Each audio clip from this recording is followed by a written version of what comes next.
They may have a new name, but they say their commitment remains the same.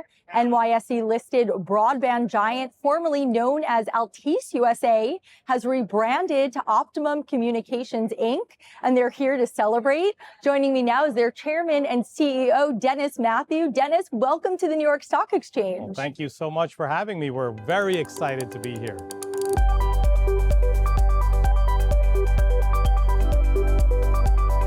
You have called this more than a name change. You say this is who you are. Who is Optimum? Well, we're super excited now to be Optimum Communications, trading under the OPTU ticker symbol.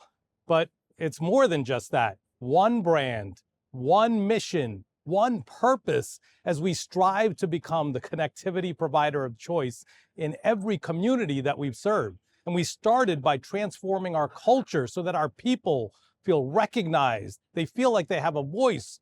We focus on our customers delivering great quality and great value. And so we've started from the inside out to make sure that we are operating at a completely different gear as we move forward. How did you work to transform your company culture? Well, first it started with a mission and vision. Like, why do we exist? And it's deeply personal for me to make maximum positive impact for our teammates, for our customers, for our communities and our shareholders. And that started because someone was kind and generous to my own father and helped him get an education which transformed his life and my life and the lives of my children. And it really instilled in me from early on that that is what this is all about, is making positive impact. And so when I came to Optimum, that became part of our ethos and part of our culture. And when we do that right and we do that first, we will ultimately get back to long-term growth. And you say you also had customers in mind when you went through this rebrand. How will they be impacted? Well, the first thing we focused on, and we continue to focus on relentlessly, is quality and value. And so we got to work. We rolled up our sleeves and said, our customers deserve the best network, the best products, the best service. And so that's the transformation we've been on. We've had to stabilize many parts of the company, and now we are winning awards for the quality, and we're continuing to evolve our pricing and our packaging to make sure we provide great value to our customers. But this is a mindset shift that we put the customers at the center of everything that we're doing. And what does that look like in practice, putting the customers in the center? Well, as we're making decisions, operational decisions, financial decisions, the first thing we have to ask ourselves is, how does this impact the customer? And how does it ladder up to our values of providing great quality and great value? And so when we make investments in the network, when we continue to evolve our products, when we launch products and look at the customer journey, when we talk about service and how do we deliver that in the right way, whether it's even simple things around handle time and speed of answer, and how do we make sure we get it right the first time, we are making decisions to put the customer at the center so that they get the value and the quality that they deserve. All right. And why did you decide to rebrand to Optimum, and why now? You know, for the last several years, it's been all about stabilizing the company, the network, the product, the services. And it's incredible to see the progress that we made. But now we're gaining some momentum, some real momentum, going from reactive to proactive. And we're going to go on the offensive. And we've done a lot of work to really make sure that we have one brand, one mission, one purpose as we move forward. And so as we go into this next phase of going on the offensive, we wanted to bring this brand together and really lean into the Optimum name, because we are operating as one Optimum. We've broken down all the silos and we're working as one team to solve the most challenging problems ahead of us. And I understand the company has gone through a multi-year journey in transforming. Can you take me through that journey? Yeah. And it really started with the culture. You know, when I joined the company, I traveled around the country from state to state, visiting with our frontline teammates.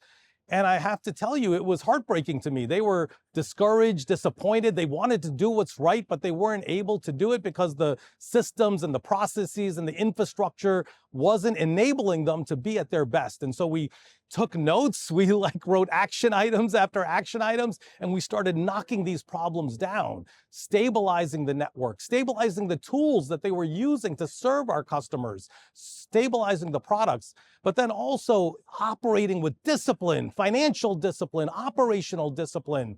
And that's the journey that we've been on. And now we're getting to a point where we can go on the offensive and really start to drive our transformation journey to the next gear. And what sets Optimum apart from its competitors? Well, this is a very competitive landscape. We've got more competition than ever, and we are operating at a hyper-local level. We are operating town by town, state by state to do what's right for our customers. We are driving a culture of accountability, ownership, and making sure, as I mentioned before, that we're putting the customer at the center. And so we have a mindset now that we will do whatever it takes to make it right for our customers. Make it right in terms of quality, make it right in terms of value, make it right in terms of driving transformation and ensuring that we are innovating day in and day out.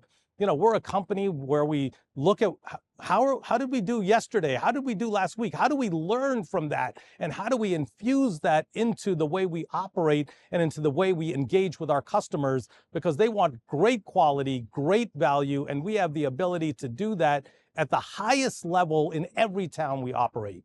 And you're talking about serving communities at a hyper-local level. How does broadband and connectivity impact communities? Well, I've got to tell you, this is something that's very near and dear to my heart. When I was growing up, I remember there was a salesperson that came by our front door and was selling Encyclopedia Britannicas. And I remember my father bought them, and I didn't understand why. And then for the next 15 years, I understood, because every time I had to do homework, every time I had to do research, every time I had to do a project, I was going to the Encyclopedia Britannica.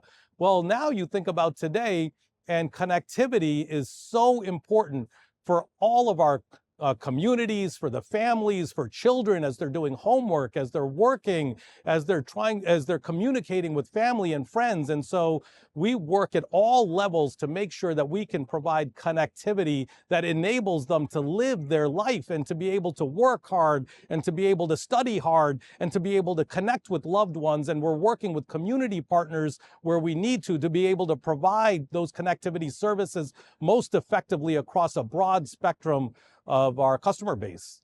What is your hope for Optimum after this rebrand? I am so excited because we have the people, we have the tools, we have the systems to truly be the connectivity provider of choice in every community that we serve. That is our mission, and we are relentlessly focused on that. And we will do whatever it takes as we continue to evolve our go-to-market strategy, as we continue to evolve the value proposition that we're providing. And so we will continue to operate as one Optimum. We are continuing to transform the company with digital and AI so that we can serve our customers better, so that we can be more proactive, so that we can meet the customer where they are and ultimately leverage digital and AI to be the simplest company for customers to do business with. All right, Dennis Matthew, Chairman and CEO of Optimum Communications, Inc. Thank you so much for joining us at the New York Stock Exchange, and congratulations. Thank you so much for having us. We're so happy to be here.